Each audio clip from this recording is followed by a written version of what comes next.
আজ আমরা এমন একটি রহস্যের গভীরে ডুব দেব যা হাজার হাজার বছর ধরে মানুষের কল্পনাকে নাড়িয়ে দিয়েছে। আটলান্টিস, সমুদ্রের গভীরে হারিয়ে যাওয়া এক কিংবদন্তি শহর। ভাবুন তো, যদি সত্যিই একসময় এমন এক সভ্যতা ছিল যা প্রযুক্তি আর জ্ঞানে আমাদের চেয়ে অনেক এগিয়ে ছিল, আর এক রাতের প্রাকৃতিক বিপর্যয়ে তার সমুদ্রের তলায় বিলীন হয়ে গেল। এটা কি শুধুই গল্প, নাকি এর পিছনে লুকিয়ে আছে কোনো সত্যি? চলুন আজ আমরা আটলান্টিসের এই অবিশ্বাস্য গল্পটা শুনে নিই। বন্ধুরা, আটলান্টিসের গল্প শুরু হয় প্রায় ২,৫০০ বছর আগে। এই শহরের কথা প্রথম যিনি বলেন তিনি আর কেউ নন, গ্রিসের বিখ্যাত দার্শনিক প্লেটো। তার লেখা দুটি বই, টিমাইউস আর ক্রিটিয়াস, এই দুটো বইয়ে তিনি এই শহরের বিস্তারিত প্রমাণ দেন। প্লেটো দাবি করেন এই গল্পটা তিনি সরাসরি শোনেননি, তিনি তার পূর্বপুরুষদের কাছ থেকে এটি শুনেছেন। তার এক পূর্বপুরুষ সোলান মিশর ভ্রমণকালে সেখানকার পুরোহিতদের কাছ থেকে আটলান্টিসের এই গল্পটা শুনেছিলেন। প্লেটো আটলান্টিসকে এমন একটি উন্নত সভ্যতা হিসাবে বর্ণনা করেছেন যা প্রায় ৯,০০০ বছর আগে, অর্থাৎ প্রায় ১১,০০০ বছর আগে আটলান্টিক মহাসাগরের কোনো এক দ্বীপে অবস্থিত ছিল। এখানকার মানুষজন ছিল অত্যন্ত জ্ঞানী, ধনী এবং ক্ষমতাশালী। তাদের শহর ছিল অসাধারণ সুন্দর। নানা ধরনের ধাতু, বিশেষ করে ওরিক চালকুম নামক এক ধরনের উজ্জ্বল ধাতু দিয়ে তৈরি ছিল। আটলান্টিসের মানুষেরা ছিল খুব ভালো এবং ধার্মিক, কিন্তু সময়ের সাথে সাথে তারা অহংকারী ও লোভী হয়ে উঠেছিল। দেবতারা তাদের এই পরিবর্তন দেখে ক্রুদ্ধ হন। এর ফলে একদিন এক ভয়াবহ ভূমিকম্পে আর বন্যার কারণে এক রাতের মধ্যেই আটলান্টিস সমুদ্রের নিচে চলে যায়। প্লেটো আটলান্টিসের ভৌগোলিক বিবরণও দিয়েছেন। তিনি বলেন এটি হারকিউলিসের স্তম্ভের বাইরে অবস্থিত ছিল, যা আজকের ভূমধ্যসাগরের জিব্রাল্টার প্রণালী। শহরটি ছিল গোলাকার, যেখানে কেন্দ্র থেকে বাইরে পর্যন্ত জমি আর জলের বৃত্তাকার স্তর ছিল। এর মাঝে ছিল বিশাল প্রাসাদ, মন্দির আর প্রতাশ্রয়। আর এখানকার কৃষি ব্যবস্থা ছিল খুব উন্নত, আর ছিল প্রাকৃতিক সম্পদ। আটলান্টিস ছিল একটি শক্তিশালী সামুদ্রিক শক্তি। তাদের বিশাল নৌবহর ছিল, যা দিয়ে তারা অনেক দূর পর্যন্ত বাণিজ্য করত এবং বিভিন্ন এলাকা দখল করে নিত। এমনকি তারা একবার এথেন্সকেও আক্রমণ করার চেষ্টা করেছিল, কিন্তু এথেনীয়রা তাদের থামিয়ে দিয়েছিল। বন্ধুরা, প্লেটোর এই বর্ণনা এতটাই বিস্তারিত যে বহু মানুষ বিশ্বাস করে যে আটলান্টিস হয়তো সত্যিই কোনো এক সময় ছিল। কিন্তু প্লেটো কি সত্যি বলেছিলেন, নাকি এটা তার এক দার্শনিক কল্পকাহিনী ছিল? সত্যি নাকি মিথ্যে, আটলান্টিস নিয়ে একটা বিতর্ক আজও রয়ে গেছে। প্লেটোর এই গল্পের পর থেকেই আটলান্টিস নিয়ে শুরু হয় বিশাল বিতর্ক। কিছু মানুষ মনে করেন এটি সত্যিই ঘটেছিল, আবার অনেকে মনে করেন এটি প্লেটোর একটা শুধু গল্প মাত্র। যারা বিশ্বাস করে আটলান্টিস সত্যিই ছিল, তারা এর প্রমাণ খুঁজতে থাকে। সমুদ্রের গভীরে, বিভিন্ন দ্বীপের কাছে, এমনকি মরুভূমির নিচেও আটলান্টিসের চিহ্ন খোঁজা হয়েছে।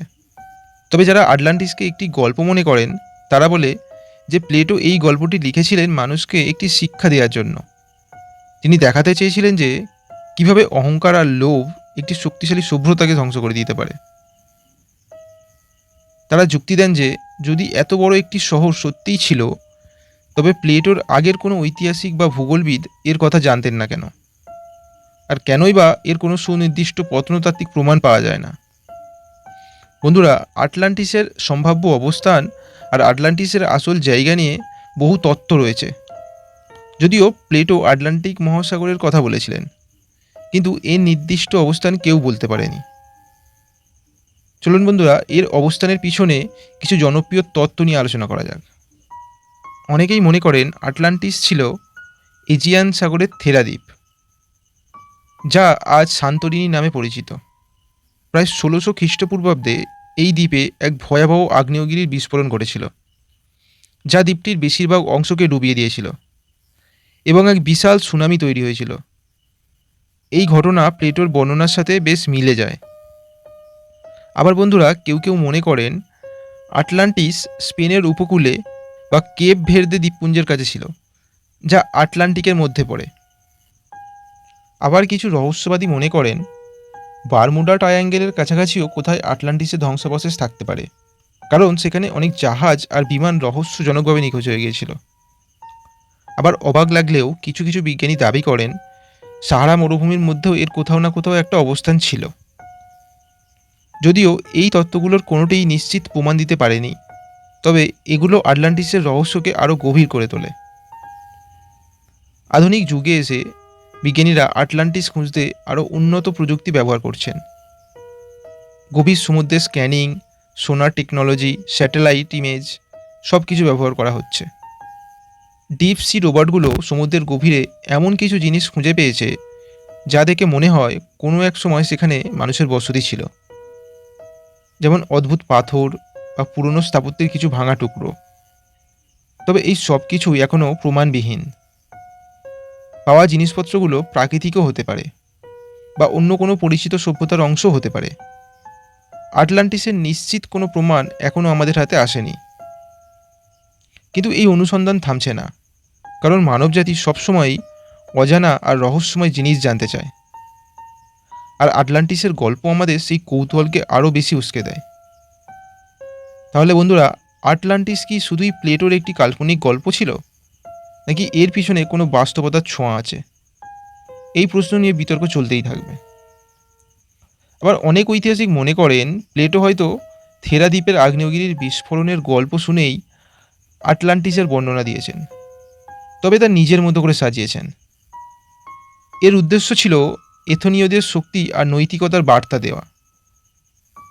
কিন্তু আটলান্টিসের গল্প আমাদের সভ্যতার ইতিহাসে এক বিশেষ স্থান অধিকার করে নিয়েছে। এটি আমাদের ভাবতে শেখায় অতীত কতটা রহস্যময় হতে পারে এবং মানব সভ্যতা কতটা উন্নত হয়েও কিভাবে বিলীন হয়ে যেতে পারে। বন্ধুরা, আটলান্টিস আমাদের মনে করিয়ে দেয় প্রকৃতির সামনে আমরা কতটা ক্ষুদ্র এবং অহংকার ও লোভ কিভাবে আমাদের ধ্বংসের পথে নিয়ে যেতে পারে। বন্ধুরা, আটলান্টিসের রহস্য আজও সমাধান হয়নি।